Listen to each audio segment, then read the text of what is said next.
Anthony, do you want to transition into it? Sorry. It's like that one with Charlemagne, where he talks about what That's basically happens. Yeah, that was funny. Yeah. Fucking Greece. I guess before we get into the topic of it, I just wanted to read out a stanza from a poet. Stanza. Wait. I've never heard that. I've heard that in a while. Yes, he stanza. That's more my English speaking. But also afterwards, Anthony, can you like summarize the whole what happens, or you guys can summarize it, please? Thank you. So this is a reading from a song called "Fake Love." So I've been down so long, it looked like up to me. They look up to me. I got fake people showing fake love to me. Straight up to my face. Straight up to my face. And I feel like that brings a nice transition to. Is that Shakespeare? D-rake, something like that. Bro, you're violating. That's actually funny. For 2 split seconds, I thought D-rake. What was that? Even though I knew it was a Drake song, I was like, what D-rake? So I read that stanza because I've on the past week with Joe Pardon's podcast, episode 437, he's fired Rory and Mal. So apparently this is all over contract disputes with the whole Spotify deal that didn't go through. They wanted more, Mal, apparently, because Joe kept on calling him Mealy Mal, kept on wanting to know about the contracts and stuff like that. Academics called him Mealy Mal. Okay, that's where I got it from. Yeah. So I think he just kept on asking for more clarification on the contract, and then Joe wasn't having it. It was just saying, "Oh, well, this is go do your own thing. This is the Joe Pardon podcast. Go start your own thing." So, I've tried to listen to other episodes before that to try and see what happens, because they went on a little break before that, and then Joe had other people come on in front of them. But when they came back, they didn't really say much about what transpired. I know people had arguments. They kept on saying things like, "Oh, they were just grown men. We had to deal with things. It was very uncomfortable." But I don't actually know what transpired. So it kind of brought to the question to me, because they kept on talking about respect and stuff like that and boundaries and stuff. So I was thinking, how well do you actually know the people around you? Do you, and also with that, how much do you think you allow people to know yourself, your true self? Are you very open with people and things like that? So I guess this question we'll be discussing today. Really. Well, I mean, go on. No, I was going to say, so do we answer this question, or do you answer the Pardon question first? Well, we can talk about Pardon first, to be fair. But I don't know what much. Yeah. Because I feel like I know the overlap. Yeah, of course. Actually, I'll say briefly that I feel like I know, because you don't know as much, you only know as much as someone shows you in it. So, I mean, and you never really know, someone fully 100%, because you're just not them. So, me personally, I think I know, the people around me, I know their boundaries. I think I know them well enough. But, if you put me on Who Wants to Be a Millionaire, I might not win, because... How much money are you walking away with then? I don't know. Maybe 25 to 20K, because... Oh, that's not a lot. Yeah, because I'm not that intrusive, so I don't really ask. Unless if people want to... Is that because you're not that inquisitive, or you just you don't care? No, it's just because honestly, I just don't want them to ask about me, because I'm not gonna tell you. Okay. So, fair. But if you want to tell me, you can tell me. It's fine. But there's people who tell you stuff, expecting you to tell stuff about yourself, and it's whoa, let's be calm over there. So I mean, if you want to tell me my story, it's fine, it's cool, but I'll give you advice, but I'm not gonna say, oh yeah, what my problems are, because I've only known you for 7 months, so I mean, That seems oddly specific. Yeah, it really does. Who are you at in? No, I'm just saying. That was a random number, innit? That was a random number. Yeah, I'm sure it was. We went to that quick. Yeah, whoever's listening, they know who they are. But no, I definitely I get that. I'm myself. I'm very to myself. I keep myself my stuff private. But to be fair with me, I'm very nosy, so I will ask a lot of questions because I'm just genuinely interested. But then if someone asks me the same, it's what? But will you ask questions randomly? If we're talking about Game of Thrones, will you then switch it to ask about a specific personal question about someone? Or if someone was actually talking about themselves, then you would ask questions. I feel like there's a big difference.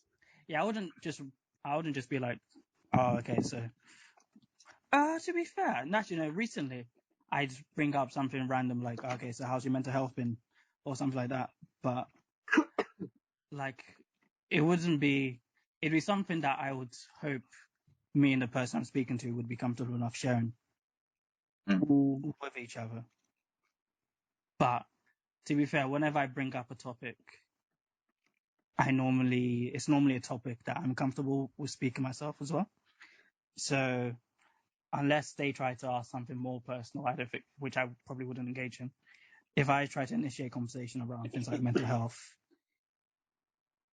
it's probably because I'm very open with that topic. I can't really think of any other subject I'd bring up, but I don't really speak about finances with people. I'm open with my finances, but I don't think I'll, most people are very weird about it. So, but I guess in terms of other aspects of my life, family and stuff, I keep to myself all the time. Yeah. But yeah, I think I'd say quite similar. Well, especially with the family element, even just growing up, my dad always just telling me whatever happens in the house, just keep it in the house. So I kind of just grown up with that in terms of everything. But then on the flip side, I think I'm, as you've probably all noticed on the podcast, I always just ask a question to to get you to expand on what it is you're saying. But I wouldn't say I necessarily would ask personal questions unless it's already what we're talking about, and it again helps me to understand. Because I think a lot of the time it's just I wouldn't ask someone stuff to be nosy. I would do it to, I'd say, gain an understanding or to see where they're coming from, kind of thing. But then if it was the other way around, I would probably just be very not standoffish, but just not really, just a bit reluctant to delve into it, depending on I guess who it is, etc. But yeah, I think it depends, I guess, on what the topic is. Like you said, finance and stuff. I'll just say whatever. It's not that deep, but then family stuff. I'd be more inclined to keep to myself. And I think as well, I was thinking about it earlier. I don't know if you guys do this, but at work, you you have a fake laugh, or when someone is just talking and you're just kind of having to you know what I mean, innit? I know exactly what you mean, bro. I perfected it, honestly. Yeah. And it's sometimes I think, does this person know I'm fake laughing? Because realistically, they only see me at work, so they don't really know, say my normal laugh, for example. So I'm there fake laughing and this and that, and I'm thinking do they actually realize that I'm just humoring them to try and get them to hurry up and leave, or as bad as that sounds. So even that is a sense of not showing them the real me. It's showing them it's the work me, I would call it. But yeah, does anyone else? I know Precious said it, but do any of you guys do it, or in work, or any education? I don't well, for me, sometimes I just sometimes I drift off mid conversation. So whenever someone's been speaking for time, and I catch my mind wandering and I catch myself again, I'm oh crap, what have I been doing? but my body's just been like, Yeah. yeah. And then when they pause, I'm like, wait, what? Did they just ask me something? Like, Yeah. and then sometimes I'd be like, oh, yeah, could you say that again? But then if I still didn't hear them, I'll be like, yeah. Okay. Oh, yeah, no, I get it. I understand it now. Yeah. Okay. But you didn't get it, innit? But even my voice is different at work. Like, I don't think, my mannerisms is different. I'm a lot more. That's it, innit? The work you is so different, or can tend to be so different to normal you around your friends and stuff. Yeah. Because I was like on my lunch break one time, sometime this week, and I was speaking to someone, one of my friends, and then I got a phone call like in like a little office, and I picked up, and I was speaking, and then they were like, "Oh, you speak, your voice is higher when you when you talk to your colleagues." I was like, "Wait, what?" I was like, "Oh, okay, I didn't know I did that." I was like, "Oh, okay, fair." But like, I know I didn't speak like this because like. I can't be. How am I going to be talking about patients and cancer with like a Southeast London? Like, nothing wrong with that. Yeah. The cancer's kind of peaking it. Yeah, exactly. It's like, oh no, they relapsed. Allow it. It's like, you know what? Speaking of that, I saw like a picture today, and it was someone saying that in a job interview they accidentally said that's calm, and it's like, imagine doing that in a job interview, or just tipping into like your kind of slang or like what your normal accent is. That's funny, man. Yeah, like with a few people who are like from Southeast London, like a few of my colleagues, I'd be a bit more like expressive and a bit more myself. Yeah. But like with like seniors and stuff, like yeah, I'm not risking that. Not because they'll fire me, because like, oh no, he's a bit too urban. But it's just like, it's just like I'm trying to appear more. I don't say competent, but appear more. Not put together is not even the right word. Yeah, I guess professional. Professional, I guess, yeah. Yeah, but even then, it's just like I think I'm just trying to maintain this like professional relationship with them. Yeah. Just because not everyone at work is going to be your friends, and not that they should be, because then it just becomes awkward. I was gonna say, yeah, I do that the fake laugh when someone does like a dead joke, and I don't really know them that well, so you kind of have to. You know what? I just pretend I don't hear it, man. I just pretend I don't hear it, because if it's not funny, I'm not gonna laugh, man. If it's my friend's friend, I'll give him the courtesy of the one joke fake laugh. Okay, yeah. Everybody gets one. Everybody gets one. Everybody gets one. God, no. I think for me, to be fair, the only thing that I don't fake is like anything to do with like positive emotion, like joy and stuff. Like if someone's like, if it's really awkward at work and someone's saying something, I catch myself like sniggering in the back, or just like if I'm laughing, I won't be like suppress my laughter. But even if someone does a bad joke, I'll be like, oh, like I let them know it was bad. Like especially if they're news, just say they know that I'm the guy who just tells you the joke's bad. This might sound kind of bad, but I can't fake like empathy, or like, you know, if someone's like down or whatever, I can't like pick them up. Yeah. That I can't do. Like if I genuinely don't want to do it, then I'm not going to do it. I'll just find out. I'll just be like, oh. No, do you know what I mean? Innit? It's you just walk away like, oh yeah. Do you want that cup of tea? Yeah, you do with that. Like what's up? Like, but you remember, like I was saying before, like, you know, I'll kind of say like, oh, what's up? And I don't really want to know what's up, but you just kind of have to say it. It's kind of like that. As rude as it sounds, it's like, I don't know you that well. I shouldn't be in this position to be making you feel good. I'm sure you have friends that can do that, but I don't know. It sounds bad when I say it like that, but yeah, I just can't fake it in it. If I don't actually mean it, then I'm not doing it. So fake it till you make it. Like, just doesn't make it like for you. Nah, it just doesn't make it for me. No. I guess for me it's a little bit different because I've got my. Whoa! What happened to your audio, mate? Yeah, I don't know what happened there. Muffin and McGee. That was good. Is it bad?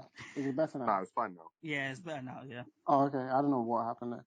But yeah, I guess for me it's a bit different because I always have my kind of like, I guess, walls up because I'm not at work. I'm very like, I'm the I don't know how to put it. It's like I'm the guy The token black guy. I was gonna say that was Actually, I'm not. Actually, I'm not because I'm the only black guy, but there's bare black people. So it's like I'm surrounded by like black.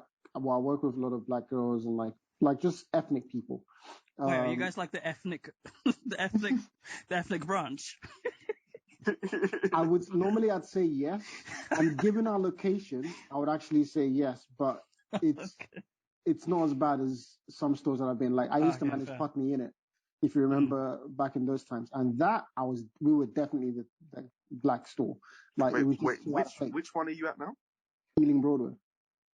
Ealing. Oh right, okay. Ealing is kind of like Ealing's like normal. It's just West London. Everyone's everywhere. Like there's bare black people. It's mixed. Trust me, it's a mix. Like believe Ealing's not that mixed, but yeah, okay. Nah, but wherever I am, it is. Like like well, you're just shooting up diversity rates. In it, like that's where it is. But Putney, I'm telling you, we stood out like a sore thumb. Like literally, the demographic was ridiculous. So I hear that, but again, like at work, I'm very. If I don't need to get into things with you, like the only reason we're here, like you're not. People understand they're not close to me, and the people who are, they know they are. Like my boss, for example, like we're just cool. Like I can talk to her outside of work about anything and we have our jokes, we laugh and stuff. But as soon as I'm out of that conversation with her, they know. And I've kind of developed this reputation where it's like, I can't bullshit. Like if you tell me something that's stupid, I'll tell you right then and there, like this is stupid. Or if it's not funny, like it's just, I can't be otherwise. Similar to Darren, where it's like if you're going through some shit, like I can't. If I don't have that empathy, like I'm not going to disrespect you, but I just like, all right, take a lunch break or go sort yourself out. Like I'm very like people know where they are with me. Like I can't have an interaction with you where you think you're one thing, but you're really not something else. Like I don't have that. I can't do that with people. So it's like that's kind of mad because it's like, imagine you create a podcast. And then, there's three of you and you create it and you make it like kind of popular. And then all of a sudden you're asking certain questions and you have to reevaluate your friendship and where you stand. Because recently, certain events have kind of, transpired where the illustrious Joe Pardon podcast, formerly known as our Nameless Later, they had a dispute with their co-host, co-host now, ex-co-host actually, break up. Mal and Rory. Actually, I don't know if he fired Mal. Did he fire Mal or was it just Rory? I think he fired Rory, but I don't like. Mal was on some bullshit. Like he was talking smack about Mal as well. He didn't outright. Oh yeah. Definitely fired Rory. He was the guy that gets the laundry detergent and then puts it in his room. I hear that. What? I don't get that at all. Because if you're all using the same laundry detergent and you put it in your room, then that's a certain dominance over the rest. Fair enough. All right, fair enough. I've not been using like the powder. See, I've gone away from the powder. I'm using the tabs now, so that's when you can wait. Yeah, same. How do you just take the powder? But okay, that makes sense. Well, it'll be the same as taking the tabs, I guess. Just keeping it away from everyone else is the idea. It's keeping tabs. Yes, exactly. Which is mad because I went to view a house today, and literally the washing machine for the whole house is literally one person's bedroom, like next to the bed. So I'm just like, that's some madness. Imagine everyone trying to do it. Like imagine trying to do it. Everyone has to come to you. Never be able to nap during the day, bro. That's ridiculous. Yeah, imagine you just had a fight with them and you just want to annoy them. You just go do your washing at 2 a.m. I was about to say, night washing is off the cards. Right. You can't even do your laundry during the day because, bro, that's my room. Like my stuff is in there. I charge extra. You have to wait. You have to wait for me till I get back, or I have to wait. Wait, what do you say? You jack him? No, I charge extra. You know what I mean? Oh, you charge extra. I charge for night washes. Like, what's that about? Wait, you're charging for washes if it's actually, to be fair, if it's in your room, you might If as it's well. in your room, yeah. Because it's an inconvenience. That's crazy, man. Yeah. But anyway, sorry, it's the side. I need this. You then Darren would be like, well, for everyone, but I guess we'll start with Darren. Is like, do you feel like, or do we all think that to maintain like a friendship, we all need to like fake certain aspects of it? No. No, Um, because like, I guess to be like, by what would the aspects be? I guess the easiest example I can think of is like mental health, I guess. So like fake being okay, just to be like, oh yeah, well, I'm not okay, but if I tell this person, then they'll be uncomfortable. And I don't think we're at this stage in our friendship to have things like that. So like, not go out. I guess it's more like, maybe fake, maybe, or yeah, I'll keep the word fake. Yeah. So wait, what was the question again? Like, do you have to fake a friendship to? No. Do you have to fake certain aspects of your friendship to maintain it? So just with any friendships, do you mean? Yeah. Oh, you don't. Yeah. Okay. Yeah. You don't have to be 100% truthful if that's the question. Yeah, I don't think you need to. It's not even about but truth. It's just depends on like the level of friendship. Because, Literally, like, I was gonna say exactly that. Yeah, because like if it's like and I'd probably say this in a way that, like, you know people and you've just known someone for a long time, and then or there's someone that's your friend. Like, that's two different sort of type of friendships, I'd say. So then there's some where, you know, you've been through enough stuff where you can like open up, and you know they know how you are, you know how they are, kind of thing. So you don't necessarily in that instance have to fake it, and it's still a good friendship, if that makes sense, because you've known each other and you've been through those kind of experiences.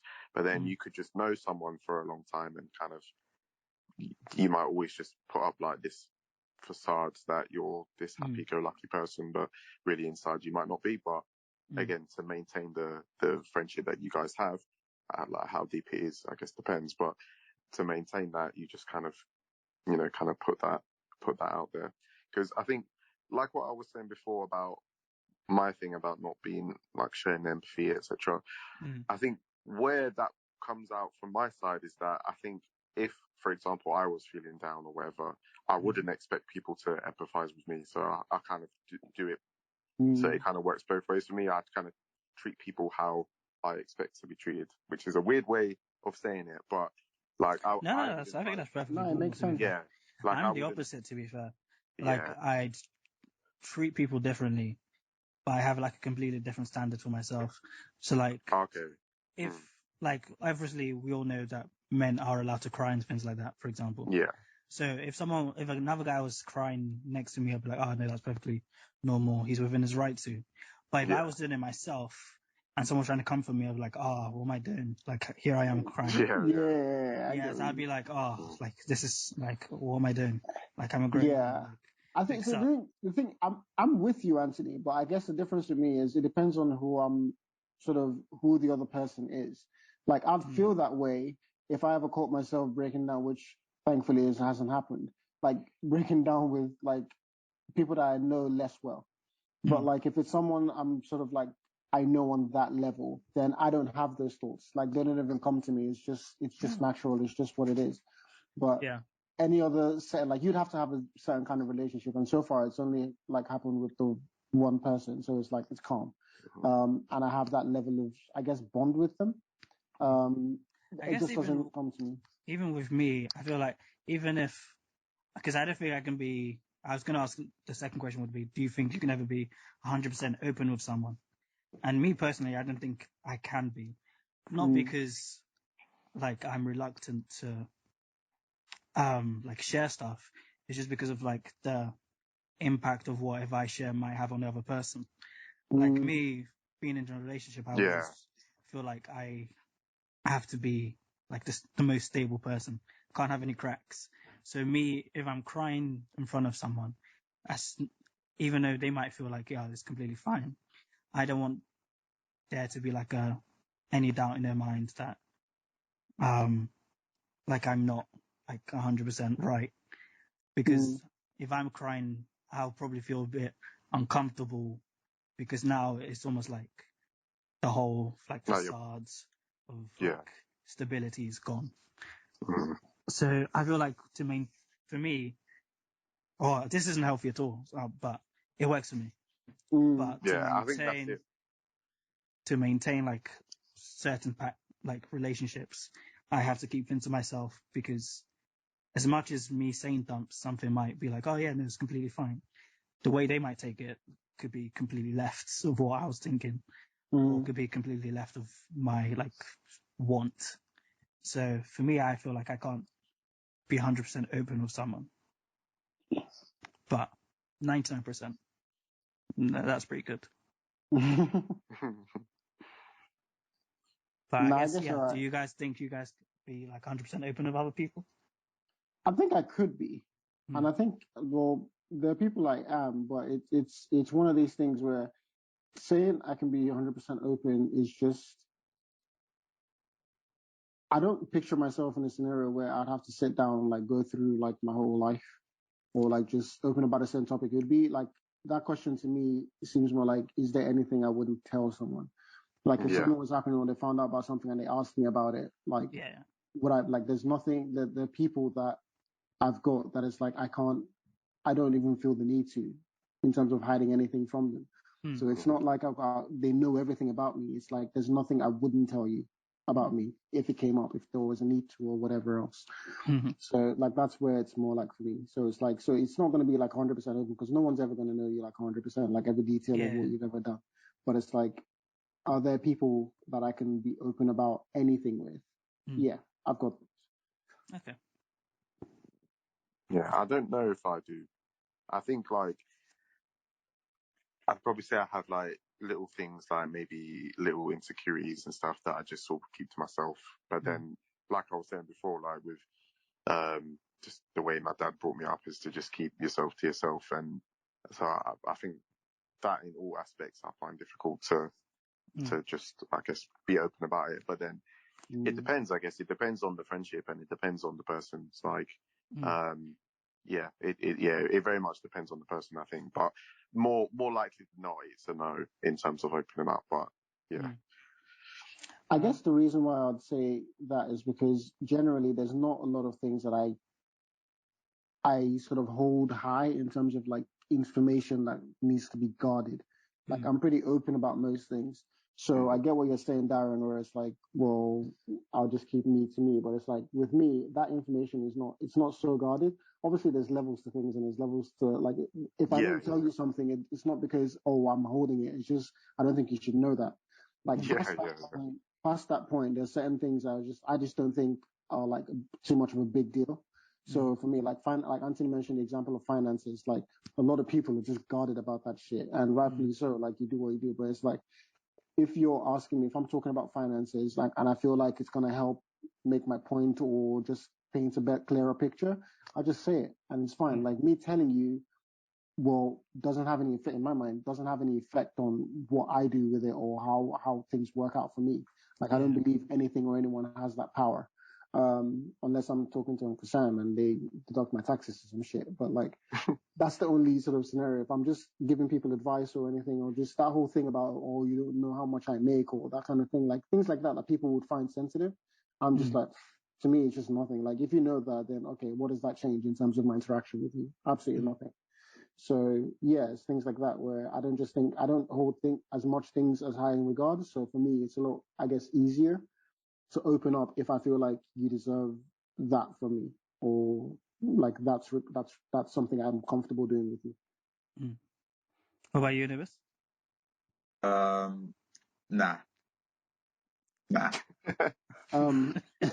Elucidation, please. Nah, I'm saying like there's no chance that it's like 100% open because I mean, your camera's off now, so that's even. Exactly, you know what I mean? The walls are up from the get-go, you know what I mean? Exactly. So, but yeah, no, it's kind of similar to both your points, but more of your point, Anthony, more on like, not that I don't know how you're going to react, more that like, I just, you're you in it. So however, whatever you do is whatever you do over there. Like, me telling you isn't gonna, like, not only is it not gonna solve anything, it's just like, oh, okay, so what now? Like, in my mind, yeah, I just feel like, I'm not saying that there can't be a level of openness that is, that works. Because personally, I feel like there is no 100% like openness, because life just can't work like that. Unless we're all telepaths, then it just don't make sense. So, it's like, and people who and you know what it is, people who portray that they are liars.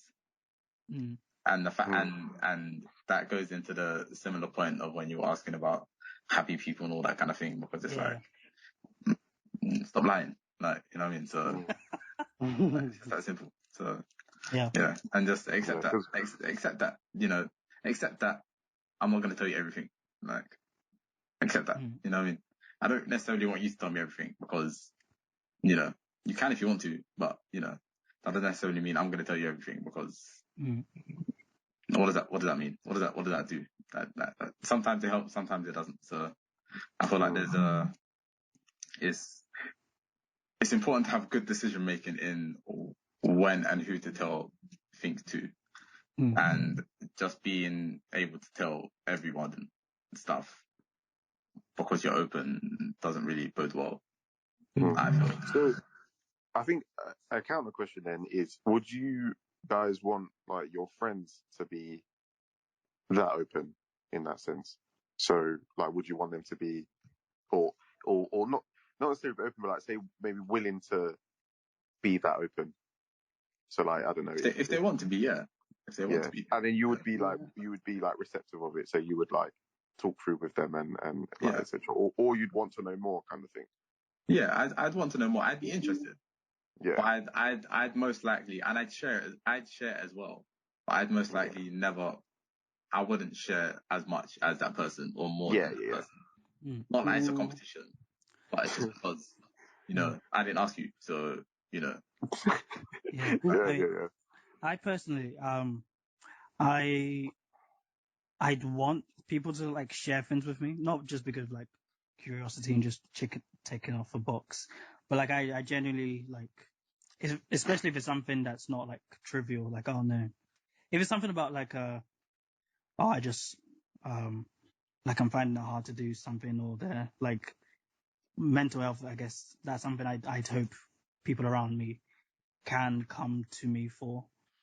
But yes, I'm very receptive to things like that. So if they're having trouble financially or mentally, or they just need help or something, I'd want them to be open with me about it. And the thing with me, wait, hold on. But and this is kind of a question to everyone.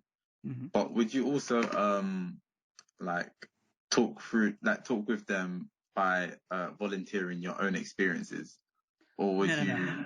See, that's the thing that I'd like. Me personally, like, and if someone says like, oh, if someone has a pet and it's died, I was like, I'm not going to bring up the fact that my pet died in like 2004. So for me, if unless they're asking like, oh, okay, I don't know what to do. Do you have any words for wisdom, or have you ever been through something like this? I'm not going to start imparting knowledge that you've not asked for. So yeah, because it always seems a bit like fishy if someone's like, oh yeah, you broke your foot. Oh. I remember one time when I stubbed my toe, I was like, yeah, I'm not trying to, like, this is about you right now. I'm not going to make myself the main character to your issues. Like me being like Naruto and fixing all of your stuff, like that doesn't do anything for you. So yeah, no, if I'm trying to see, this is why I don't speak to people about my problems, because I probably won't take it in because it's weird for me to even speak to my problems to other people. And B, like, I don't want to be speaking about my problems. Someone then inserts themselves in their story, like, I've got this. I know what to do. Just go and to then this they start person. talking about their problems. Yeah, and then it just becomes a weird, like, okay, now they expect me to thank them for the wisdom that they've apparently dropped on me. I was like, well, yeah, but this works for you. Or if it doesn't work for me, what are you going to do then? You're going to give me some more anecdotes, like, yeah, but not so. So yeah, that's something I hate. If someone's just like, oh yeah, no, this. Now, do you know what? If someone asked me, then I would do that. Like, I would give my perspective or share like a similar experience, but it would have to be like very similar for me to do that. Like, if it's like you said, if it's like losing a dog, like a dog dying, like I've never, that's not happened to me before, so I wouldn't be able to relate. So I'd probably just have to say, like, without being rude, like I can't relate to that. But like, I'll say, like, yeah, that's why I said without saying can't relate and shit. But no, but you know what I mean, innit? Because what else can you say? Like, so I'd be like, okay, like, you know, if you want to talk about it and just, you know, open up, like, I'll listen. I'll be there to listen. But you can still offer your thoughts though. Like, yeah, no, I'll say I can offer my thoughts, but like, I won't sit there and say to them, oh, I know how you're feeling. Like, I've had this before where blah blah blah. That's what I'm saying. I wouldn't lie about it. But I would talk to them about it, and I would say, if you need someone to listen and just vent or whatever, I'll be there to do that. But I'm not going to do what Anthony said, which is pretend like I know what that will be like just for, I don't know, conversation's sake. Like you said, I hate that shit. Like, and I think I'd probably make it quite obvious unintentionally that I'm making it up as well, like, because I'm not good at creativity like that. So yeah. No, I don't know. I'm just, in terms of when people come to me and offering advice, it's weird because maybe it's just the energy I give off. People don't come to me because I don't let them. Like, if you're coming to me to tell me or ask my advice about something. To be fair, you're a hard person to reach. Yeah, like, I'm very, like, honestly, and that's not even like on some, you have like 2 I'm above phones. it all. In it, like, it's like, I'm not even on some, I'm above it all or anything. It's not even that. It's like, logistically, like, I'm not like hooked on my phone. And if I am, I'm watching something, or my phone is just away from me, or I'm at work or something else, right? And if you're watching it like times 5 speed. Honestly. And if you do get to me, like, you want them to speed it up. Get to the point. You need to see how I talk to my mom. Like, I'm just like, all right, what happened? Next. Like, I'm just, because she will drift on. But anyway, like, yeah, like, I don't think I allow people, like, to get to that point where they're coming to me with their issues. But the thing is, that's not to say I'm not receptive to it. Okay, so because again, because like with people who can, like, say my friends or people who are like, no problem. They can come to me and speak to me like, there's no animus, there's no, but like, it's not that. It's just, but that's why I always say, like, if whoever you are, you know how you are to me. You know, like, the levels, like, there's no confusion about like how close or not close you are, because I don't operate with people on a level that I don't need to. So it's like, if you're coming to me for advice and stuff, then you're supposed to, and I'm saying supposed to, I mean, like, you know, it's okay to. And I don't usually insert myself and go like, oh, this happened to me too. I'm always like, well, this is what you can do. Like, I'll look at it like, basically, I'm looking at it as a problem solving thing. And if I have a possible solution, or like, then I just give that. If I don't, a lot of the time, I'm very much the silence is the best response. Like, I don't stay silent just like as a deaf ear. I just sit there and just listen. marinate. Exactly. Just listen. Because a lot of the time, that's what people need more times than not. So I just listen. If I have a solution, or if you're describing a thing to me, I'll be like, okay, why not do this and this? Just giving my input. Like, now, if it's something very specific, like, say at work, for example, and this is like mundane, like, there's a problem and there's a known solution to that problem, I'll be like, well, do it this way. I won't tell you, a lot of the time, I won't tell you I had to do it. Obviously, you put 2 and 2 together, because I would only know this if I've had to do it before. So I'll just tell you, go do this, send an email to this person. Or if it's in life situations, I'll just be like, well, call these people, call them, check with this, and that kind of thing. But I'm not inserting myself. You would have to ask me, or it would have to come up some other way, as far as like my experience personally with that thing. So yeah, like people who know me on that level can come to me and it's not a problem. Like I'll listen a lot of the time. And if I have anything to input, I'll do that. But honestly, like I don't know, my energy is just not like if you're not supposed to get to me, you won't get to me. If you need to reach me, you will. There'll be a way to get in touch with me. Like if you don't, then you just won't. And I don't have to like actively push people away for that to happen, which is the bit that I'm thankful for, because I just don't. I'm not on that wave, innit? Like if you're close to me, you know you are, or like it just is what it is. Like I don't know. Like I feel. I think sometimes I think, some people ask me questions and it's like, based off of previous conversations, it's like, I don't even really think you have the capacity to even like have this conversation like properly. Like, so it's like, I'm just not even going to talk to you about it like that because. No, I get what you mean. It's just the way you said it sounded funny. Your brain is too small. Because you said capacity. No, because it's like, not like in intelligence. Nah. Yeah, I think what you mean is like, if you've only spoken to someone about like football, like why am I going to talk to you about feelings? Like, is that not even that. Like, because even if we're talking about football, you can kind of gauge how someone thinks about things. Okay. It's like, I see what you mean, like your maturity level almost, depending on the topic, or kind of thing. So it's like, yeah. So it's like, you know what, like, are you ready for this conversation? Yeah, it's like, bro, I'm not coming to you. Like, so, Yeah, because a lot of people will be like, oh yeah, I'm really eager to like, yeah, I want to know this, and like especially with things like race, for example, people will be like, oh yeah, now I want to know about this, and then when you say something to them, they're like, wait, and then they start questioning, but then you've come to me for this, but like I'm telling you this, but now you're questioning. It's like, why are you here?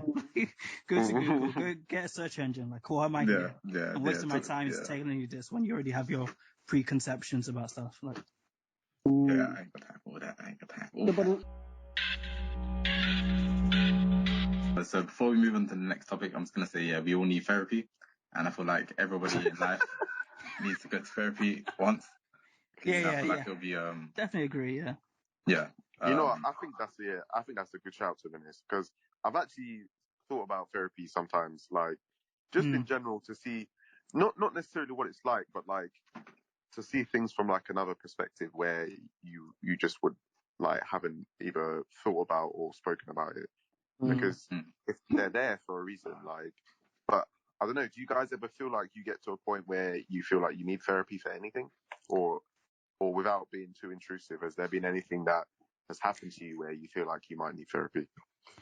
Firstly, I think everybody needs it, regardless of if something has happened to them or not, because I feel like just to be able to manage, like, not like just be able to manage and being aware of your emotions and scenarios and what has happened in the past to how it affects you now is like 100%.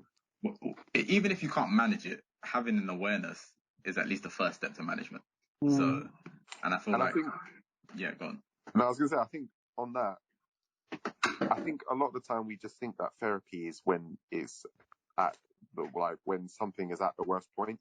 That makes sense. Like when really it shouldn't be like that, or we shouldn't be made to feel like that. But that's how I've always felt therapy is. You go for therapy when you know there's a big issue, whereas it shouldn't be like that. You should be able to like, I guess, talk about and discuss these kind of things.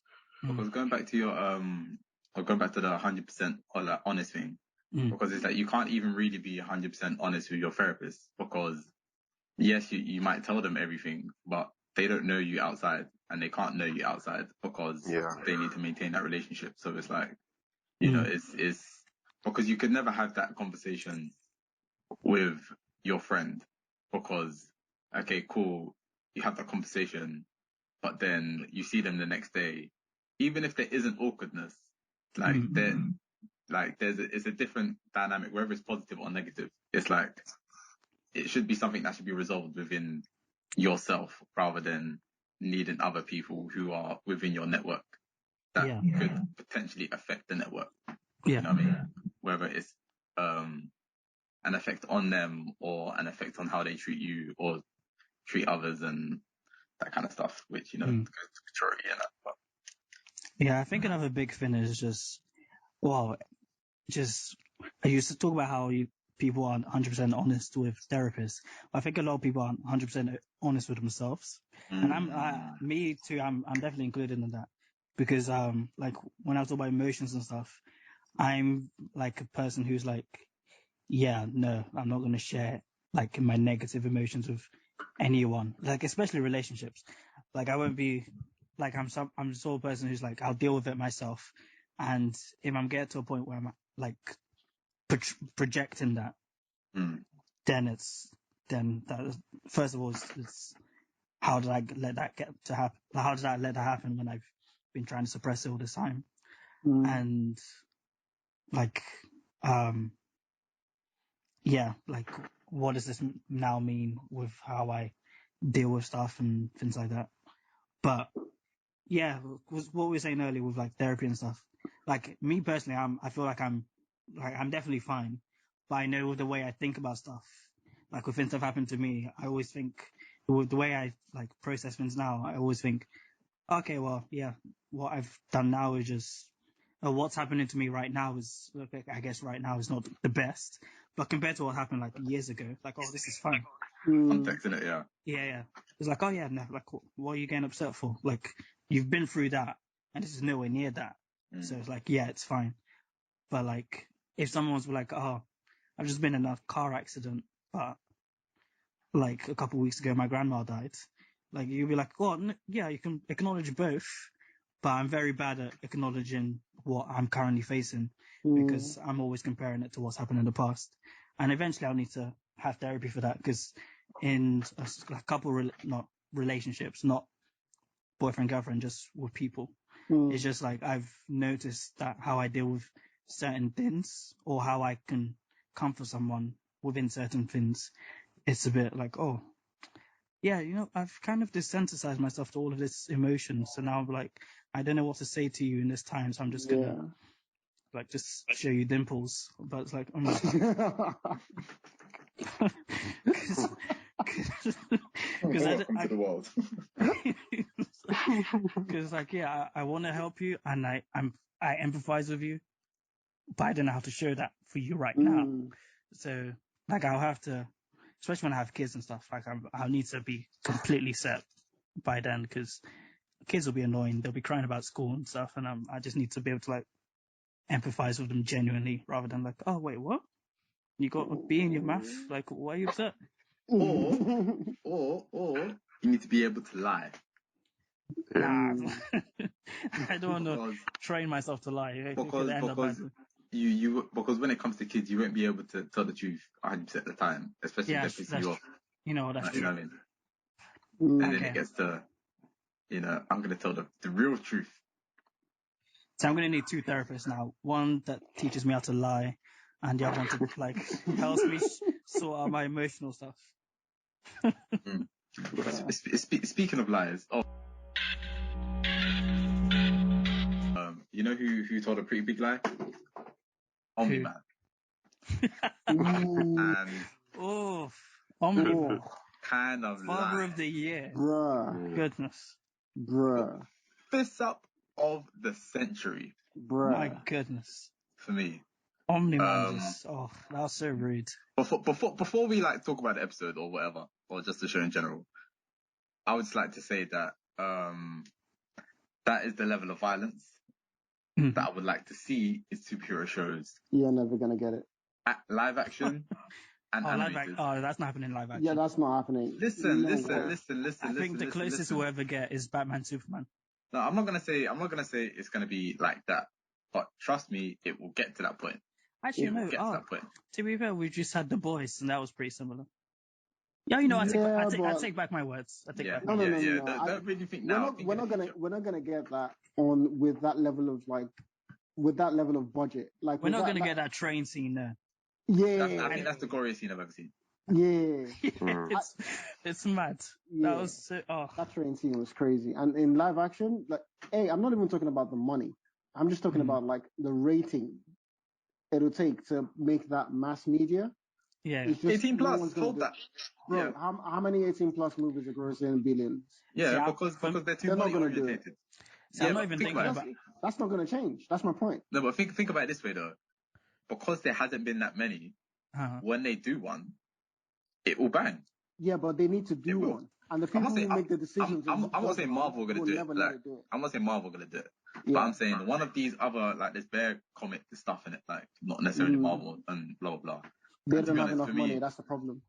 And to be honest, for me, the comics are more interesting when it has more adult, like, themes. Yeah. So I feel like when we get into that, like, you know, I want to see that, like, with... Was Deadpool an 18?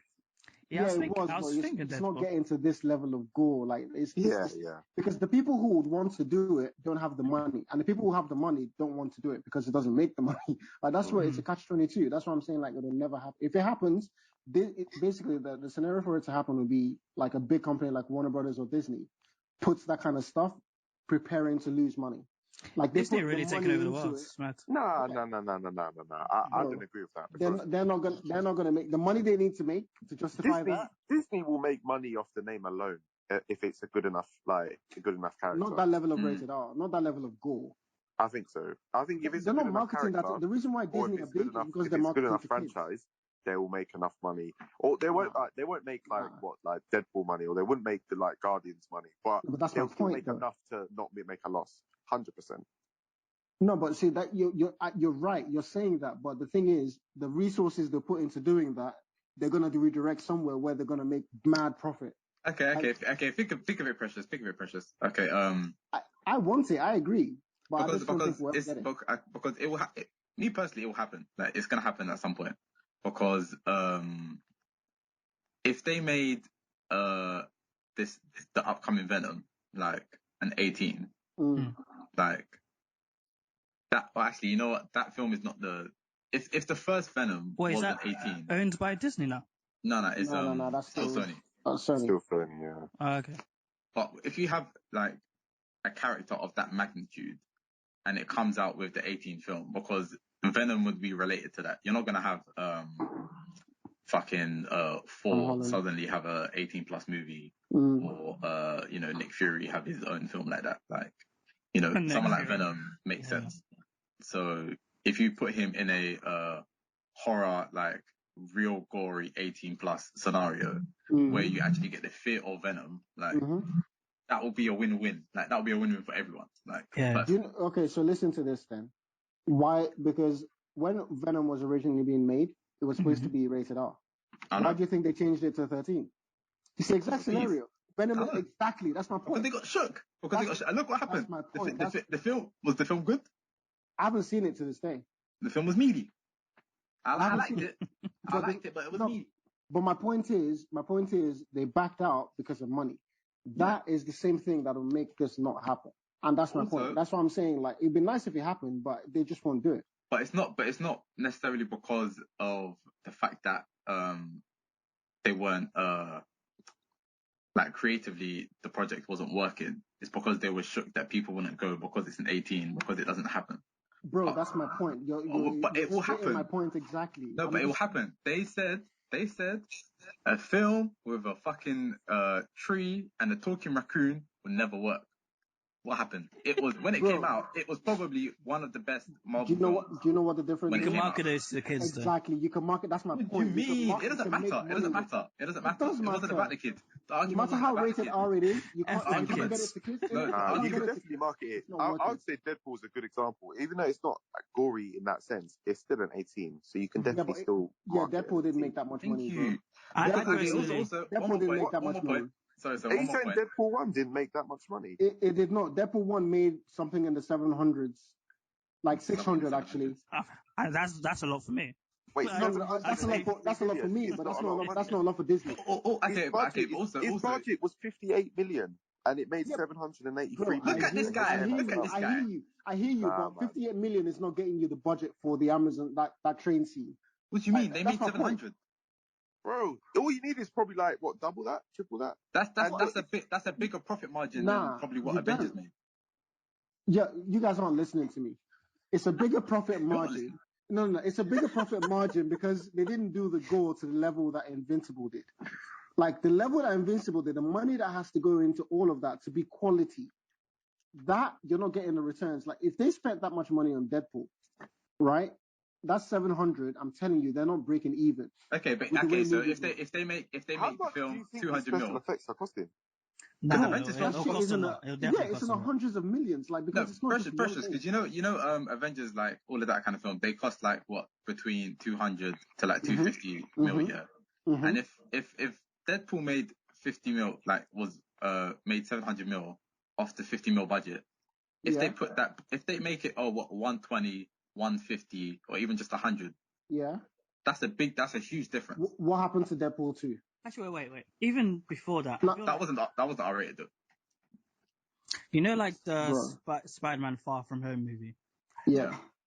It's like, I feel like a movie, like if a movie just had everything else, like not in terms of story or anything, but just in terms of quality, and then just have that one scene, like the Mysterio scene where everything was nuts. Yeah. See, if they just have like one action sequence like that, but the rest of the movie's like basic, I reckon that'll be good enough. Because even with Invincible, it was like a slow build up and then madness. Nah, but it wasn't though, because again, think about the alien invasion that came, and then like you had all of those like people killing people and all of that stuff. Like it's not Smoke City. They peppered it. They peppered it throughout.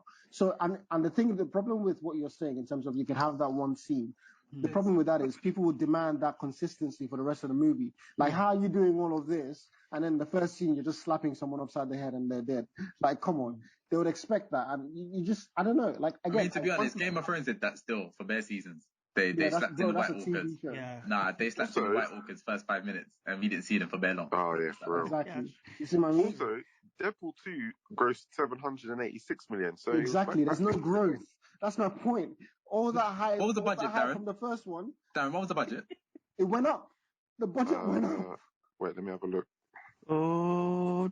Yeah, the budget did go up, to be fair. The budget went up. To what? It went up to 110,000. Look at that.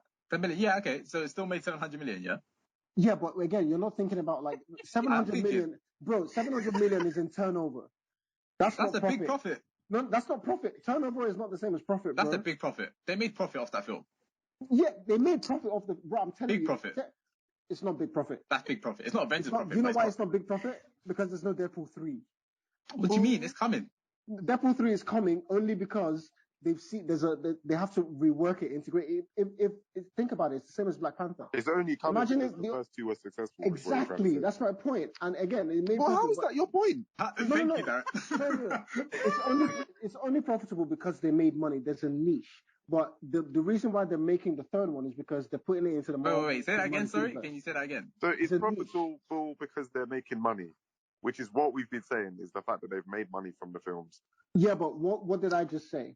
They made money, but it's not that much money because, again, 700 million is turnover. That's not net profit. You forget how rich Precious is. If 700 million was net profit, bro, they would be making this shit. Like, it doesn't matter. That is still a mad. How does it not matter, bro? This is business. That's a mad turnover because they weren't expecting. Turnover means nothing in business world. You need to be looking at that means a lot for films. That means a lot. You're acting like this is £5.80 and then they've made £78 profit. Because you're forgetting that box office is everything. Like box office is a lot. Yeah, box office is only worth in headlines. Look at the money they actually make. That's a lot.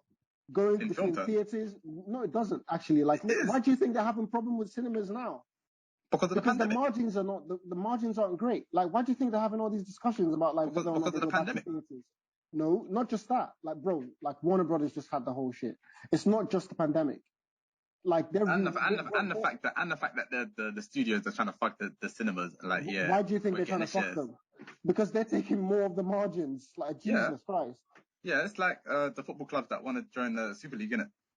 But I was gonna say the reason why they need to make it 18 plus is because the real audience for these comic shows are obviously older people. Like, you know what I mean? These are the people who have been waiting for this kind of shit. You know what I mean? I hear you, but most of the older people are gonna wait to watch it online or like just like the people.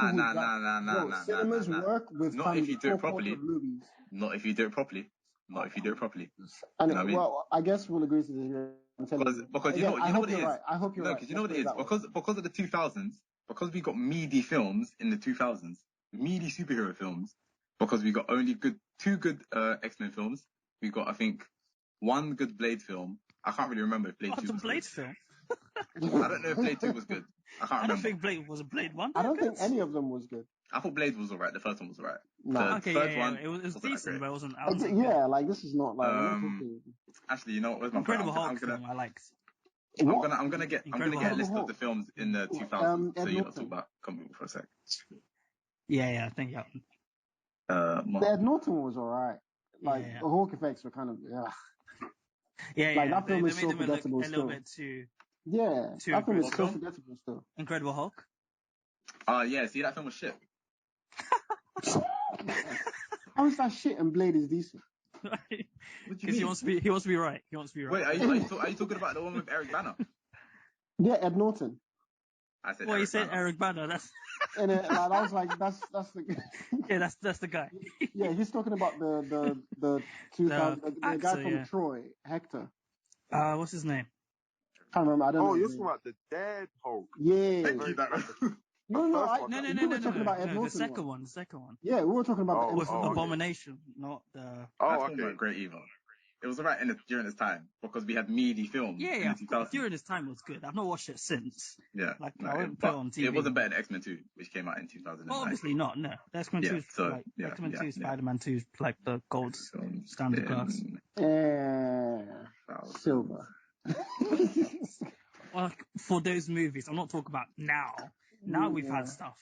Actually, Hey, look, so we had Spider-Man 2 and X-Men 2 is still up there. Yeah. Spider-Man 2, I won't give you X-Men 2. Shut up, man. Stop that. Spider-Man 2, I'll give you. That's disrespect. I'm not giving you X-Men 2. X-Men 2 is like, again, I'm not gonna diss X-Men 2, but it's come on, relax. X-Men 2 is up there. We've had better movies. With the whole, you got a bit more. You Winter Soldier. Yeah. X-Men 2 is definitely up there with Winter Soldier. No, this is where I leave the conversation. I'm not gonna say that. This is where I leave the conversation. I guess with that statement, some people think that. I'm not one of them, but I guess I'm not saying it's better, but I'm saying it's in the conversation. It's in the conversation. You know why? Because I've backtrack. How did I backtrack? Look at him. Wait. Reeling it back in. Hold on. Bro, did I ever say it was better than Winter Soldier? You said it was as good. Then you said it was in the conversation. Yeah. So I didn't say it's better. Oh, I didn't say you said it was better. I said I'm just okay. He still backtracks. I'm just saying. I clarified. You know what I mean? That's what I. But these were the films. These were the meaty films. When they catch you out, you start getting good at synonyms, English language. I say meaty films. These are the films in general. We had Spider-Man, the first one. Fucking hell. We had X-Men. We had Iron Man, obviously. We had X-Men: The Last Stand. We had Batman Begins, Unbreakable. And actually, I think that was 19. Constantine. No, you said meaty films. Okay. Yeah. Constantine. I actually like Constantine. That's pretty cool. It was alright, but the story was meaty. Watchmen is shit. Watchmen is sick. Watchmen is shit, man. That's a dead film. That is dead. It's shit. That is trash. I can't watch it without cringing. Like, why are you making this? They make superheroes wearing costume look stupid. Hulk, Daredevil. Have you seen the first Avengers? You see Captain America? What he was wearing? Whoa. Yeah, I agree. Okay. But I'm saying that it made it that made it seem stupid. And are you trying to compare Avengers to Watchmen? Because please don't do that. No, I'm talking about the costumes. Even the Avengers one was better. No, it was not. Yes, it was. Yes, Rorschach's mask. No. That was the only thing that was the only good one. Thank you. That was the only sick one. And the others were trash. We also had Daredevil. Obviously Dark Knight, Supreme. And Fantastic Four, both of them. We had Hancock, which was pretty good. Hancock was not good. Hancock was interesting. No. Yo, don't slander Hancock, man. Thank you, Darren. Thank you. It's trash. I don't even remember. That's a trash movie. I don't even remember half the shit. Until the end, where he decided to go make a love heart on the moon after getting slighted. Oh, it's spoilers. I can't remember it, but yeah. Sometimes you like to revisit films. Good, but it was spoiled. Yeah, sometimes you like to revisit films. Also, we had Ghost Rider. Trash. Also, just to bring this back to Invincible, yeah. Yeah, I was about Did to anyone say. else clock that? I'm pretty sure every single episode. What's the main kid's name? I don't Mark. even know. Mark. I swear he got slapped up every single episode. Yeah. I swear down. He was literally just, Mark gets slapped down, gets The back guy, up, like, the reflex, alien guy who like gets does slapped the down. Earth evaluation or the like Ura, yeah, planet the Seth Rogen, yeah. He just said when he will find the first time, he's like, Invincible. Literally, I swear, just every episode, man was just getting slapped up. He is not that guy at all. And the thing that surprised me was he's made of like he should have the tough skin, the tough blood, like basically kryptonite. But the fact that he was getting touched up like that, especially with when they went to uni, those robot, like half robot guys. I'm like, how are you? You know what? It's very understandable. You know, it's very understandable because it's like. Not from those human things. Like all it is humans with like. No, but I guess he's metal. half human, innit? So I guess that's what probably. Yeah, you know what I mean. He's not that experienced in battle. You know what I mean, with those powers. No, but you're supposed to be in the show. Like you shouldn't take. But it was so easy to get him to like drip blood. Like it shouldn't be that easy. To drip blood.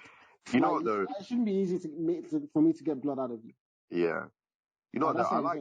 I liked how they were all, it was like, what is it, 45, 47 minutes or whatever. They were all really decent length, like, episodes where we got enough from a lot of the characters as well. Bro, I literally binged it in one day. It was that good. Like, just kept rolling. What's the pink girl's name? Adam Eve. Her. Yeah, she was like probably one of the best characters. Yeah, she was good. I didn't even mind the other, I can't remember all of their names now, but the kids, like the group of them that like stepped up after the original guys got killed. Oh, I hated that fucking robot thing. Something. The robot. Yeah, the robot. I didn't like that story. That part of the story. I didn't like the robot. That was dead. It was alright. I liked the robot as the robot, but then the whole kid thing, I was like, that's just weird, man. That whole thing with the little girl or the 24-year-old girl. I don't want to see it. I don't want to see it. I don't mind it. It was a nice little storyline. I don't mind it. It wasn't too much in a way. I don't think I liked any of the black characters. How many of them were there? Oh, the girlfriend. The girlfriend was annoying as fuck. Yeah, she was annoying. Do you know who else was annoying? The bald guy. This like. Oh yeah, he too. He was trash. I thought she was fine. Yeah, that's why. Yeah. Okay, it was 2 black people. No, 3. Who was the third one? You know the last episode when Mark saves the helicopter. Oh, the pilot black guy. Actually, no, he was probably the best black guy. In it? Oh no. The third one was the. Yeah, I was speaking to my sister the other day, and she said the Luke Cage. Yeah, that's what. Yeah, the guy who turned to stone. Yeah, Luke Cage, stone guy. He was okay. He was pretty sick. Yeah, I liked him, but then he snakes Mark. I was like, hey. Yeah, but that's what he's supposed to do, isn't it? Like that's how he grew up. That's what he's gonna do. I was like, this guy's really. But the thing is, he snaked him and then stepped up to be the boss. I like that. When Mark becomes racist, we know why. Fair enough. Like he's commanding someone. Fuck, I was not thinking. Like he moved up, innit? The black guy I was talking about originally is, you know, the one who's with the good guys. But I forgot about that black guy you guys were talking about. The one who has the little daughter. Yeah, Luke Cage. Yeah. Oh, that's the one you're calling Luke Cage. Sorry, I thought you were another one. Okay. Nah, the one in the hero thing, he was pretty trash still. Who?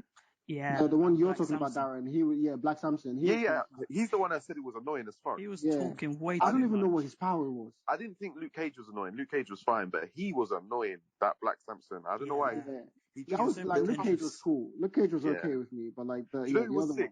That I don't know the name, but the lion guy that beat the shit out of Mark. Battle Beast. He just came out of nowhere on smoke. When he smacked Mark on the floor with that thing, I was like, whoa. When he smacked Monster Girl, and then he smacked Mark, and then he was like, too weak, and then he just dipped. Nah, he's too sick. Like I thought she was dead when he smashed her head with the rocks. I thought someone come to your house, eat your food, and be like, "Oh, that was dead," and then just it, man. that was rude. Yeah. He was. I don't know why they didn't get him to face off against Omni-Man. Yeah. I know, Omni-Man was rude. How did you watch your son get beat up and just shake your head from afar? Or just bare shouting at him off. Wow, I've never seen disappointment like that bad. Think, Mark. Nah, man, no. It's actually a really good show. I'm excited because they announced season 2 and 3, innit? Yeah, they're already doing it. I kept seeing it everywhere. It never intrigued me because the animation style didn't really get me. But everyone was talking about it, and I was just like, all right, let me just actually like give it a look. And I didn't know I had Prime because I had Amazon Prime. I didn't know it meant I had Amazon Video. So all this time, I could have watched The Boys. I'm watching The Boys now. Because it was just one of those things I just wrote off, like, okay, it's just one of those. So I'm watching The Boys now. The Boys I'm like 2 episodes in. Like, I'm towards the end of episode 2. Hey, what happened to Anubis?